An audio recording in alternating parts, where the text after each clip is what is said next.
Hi readers, me here with a big glass of wine because I'm gonna need it. One sec.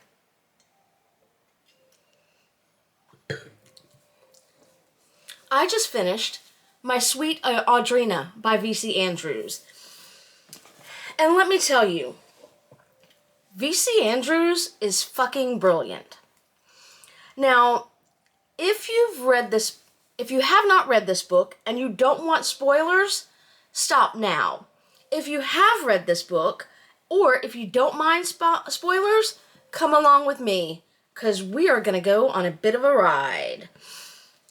First of all, I do not remember if I read this book, but Grady Hendrix, earlier, I remember that I read it today, but Grady Hendrix was right. This is most definitely a horror book, and this is the kind of horror I grew up on. I have one complaint, and that is that probably about midway, I got a little bit exhausted because it was very long. It felt very long, even though it was only 416 pages. That could be because this was my 229th book of the year, so I'm tired. I've read a lot this year. A lot of the things that I may say after this may sound like complaints, but they're not. They're the point. They're what made this book a horror novel. And again, brilliant work. So let's set the stage. We've got Audrina. She's 7, we think, when we meet her. We've got Papa. He's a stockbroker or some kind of financial guru or whatever. We've got Mama. Also in that house are Aunt Elsbeth. I'll call her Auntie. And Elsbeth's daughter, Vera, who I'm pretty sure, I'm not sure if they outright say it in here, but I'm pretty sure it is Papa's child. Allegedly, Ellie went away and met some other man and came back with his child, but nah. We also have a character who's not a on-the-page character-ish, and that is the first Audrina, who died at the age of 9 years old, 9 years before Audrina was born, or so we think. So, where to start? Papa makes the Audrina that we meet go up into the first Audrina's room several times a week and rock in a rocking chair and try to get the gift that the first Audrina had, which was loving and kind and everything Papa wanted in a daughter. And Papa could never love the Audrina we know as much as he loved that first Audrina. At some point, though, Audrina is given a little bit of freedom, and she meets Arden, the boy who lives in the guest cottage, and his mother, Billy. Billy seems smart, educated, friendly, but this will change. Anywho, Mom gets pregnant, but she goes into labor prematurely, and she does not survive. The child does, and this is something that even then I would have found monstrous, and that is the language they use about this child. My mother was a special education teacher, and she would not have let us use any of the language regarding this child that was born, Sylvia, who was developmentally disabled. But Papa finally brings her home at like the age of 2 or 3, and Audrina makes it her task to help Sylvia get better. Lord forgive me. Anywho. But again, that's part of the horror. Another part of the horror is Vera, Audrina's sister/cousin, who is a complete bitch. She does everything to antagonize Audrina, and apparently she has some sort of brittle bone syndrome because she breaks a leg or an arm every time she falls down. And I cannot believe Child Protective Services was not brought to this house just for Vera's broken bones alone. But doesn't make Vera any nicer. Anywho, while before Mama dies, while she and Auntie are still alive, they have Tea Time Tuesdays with their dead aunt, who apparently was eaten by cannibals in the jungles of Africa or something like that.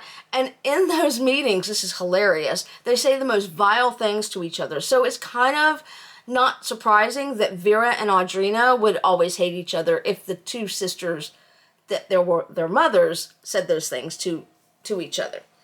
So anywho, Mama dies, Sylvia's not home yet, but Papa, well, the one thing I'll give Papa is he was never sexually abusive to Audrina or to Vera. He was physically abusive to Vera and verbally abusive to the entire family, but he was not abusive in that way, so I'll give him that. However, Papa could not be alone, so shortly after Mama dies, Papa starts sleeping with Auntie.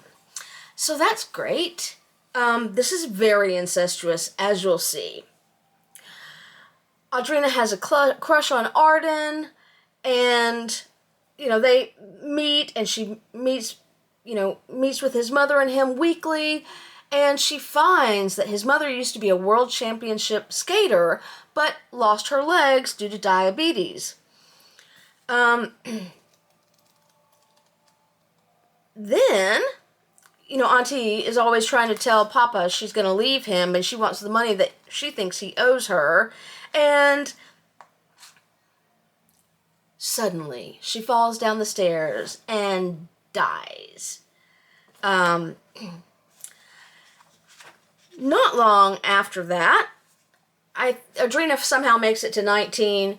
She and Arden are about to marry, but first, he kisses her passionately, and she does not react well because she's had some traumatic visions in the rocking chair of how Audrina, the first Audrina, died. And so, our Audrina always feels sex is kind of disgusting. We'll find out why later. But anywho, so she doesn't respond well when Arden kisses her with passion, and he's like,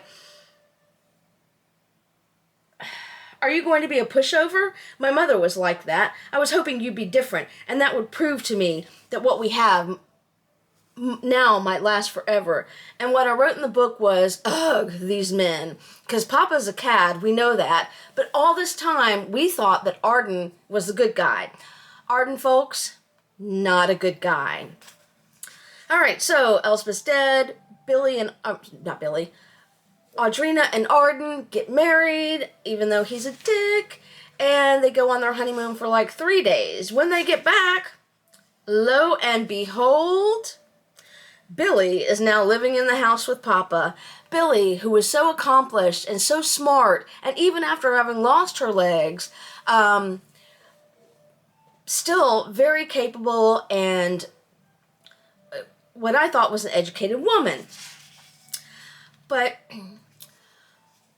Audrina comes back and finds Billy this wide-eyed, giggly little person, acts like a teenager, and she says in her mind, "I stared at Billy, wondering how a woman with her experience could be so easily fooled." And I'm like, me too, Audrina. Me too.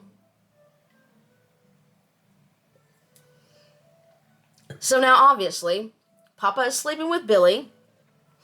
Forgot to mention that on their wedding night, it's not a good time for Audrina. Arden rapes her and, continues to rape her, even though she's obviously not having a good time. He doesn't ask what's okay. He knows what's not okay, but, he just became a terrible character. Anywho, meantime, at some point, Vera starts sleeping with her 20-some-odd-year-old music teacher, allegedly gets pregnant by him, and then leaves the family. So life goes on, and everything's going okay. But then Vera comes back, and Billy is automatically, sympathetic to her, and yada, yada, yada. And, but next thing you know, In true fashion with this family, Arden starts sleeping with Vera. Yeah, I'm gonna need another sip of wine. Arden's a dick, folks. Next thing you know, Billy falls down the stairs, and she dies too. There's some suspicion that it might be Sylvia, who's kind of a background character here, that did it, but we'll find out later. I don't think it was Sylvia. We know who it was. Things go on, and next thing you know, guess who gets shoved down the stairs? It's Audrina. Audrina ends up in a coma, and they're letting them keep her at home because Vera is now a registered nurse. And this, I'm sorry, this is where I did have to suspend a little bit of disbelief because she should be in a hospital. And in fact, after Vera attempts to kill her, and Sylvia somehow saves her.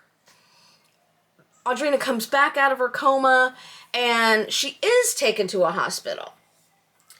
And so there's some thing between her and Papa, and then her and Arden, and I've got to read this.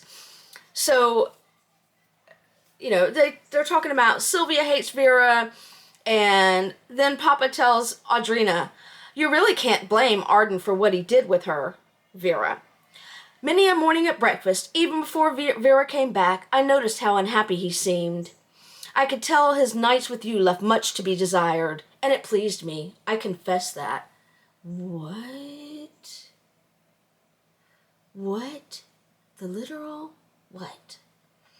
So then, Audrina is back to herself. She's out of the hospital. She's normal again, but she's kind of pissed. And then Arden says, "What the hell do you think I'm made of? You were in a coma, and Vera was there, willing to do what she could to help me survive." Oh my God. Like, I'm sorry, what? Anywho, so let's see when it happens real quick. So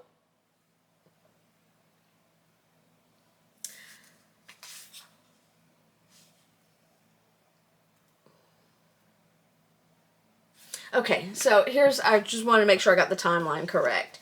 So, anyway, Audrina is like, she's having flashbacks, and she knows something is not right, and she's pissed at everyone. She's pissed at Papa, pissed at Vera, pissed at Arden, and she's like, "Tell me what's going on," and here it comes out. There was no first Audrina. Our Audrina was the only Audrina, the only and the best. And it turns out when she was 9, she walked home from school and was gang raped by, I think, 3 boys at 9 years old. Further, Arden was there, and he stood up and would not, because he couldn't have won anyway, would not attempt to defend her or to stop her or stop the guys. But then it turns out, guess who was behind all of it? It was Vera. She had told the boys where to find Audrina to get her, and basically set Audrina up. So, because she was jealous that she was the first and best Audrina. Anywho, a fight ensues. Vera actually falls down the stairs. 3rd stair accident in this house. But in one moment of redemption, Vera tells the police that she tripped and fell, that it was an accident, and then so there's no suspicion cast on this family at all. Audrina's had enough. She runs to the graveyard of the first Audrina and tries to dig it up. She and Arden have sex on the grave, on the grave. I don't remember. It is kind of a blur. It is a fucked up blur. And then Audrina's like, "I had enough. I'm going to leave you guys." But then because it's horror, she looks up and sees somebody in the window of the attic or whatever, and she can't leave. And she realizes that she'll never leave, that she is stuck here for the rest of her life. And oh my goodness, this was a wild ride. I think, like I said, I got kind of exhausted because there was a lot going on that I just skimmed over. At the end, I kind of, like, the revelation that Audrina was the only Audrina really wasn't a revelation, because you kind of picked up on that way soon. But just the fucked upness of this family, I am kind of stunned and awestruck at how she could have created something so messed up, so unbelievable in the best kind of way. I love an unreliable narrator, and Audrina certainly was one. I highly recommend this book. Highly, highly, highly. Whew. That's horror, y'all. Happy reading. And Merry Christmas.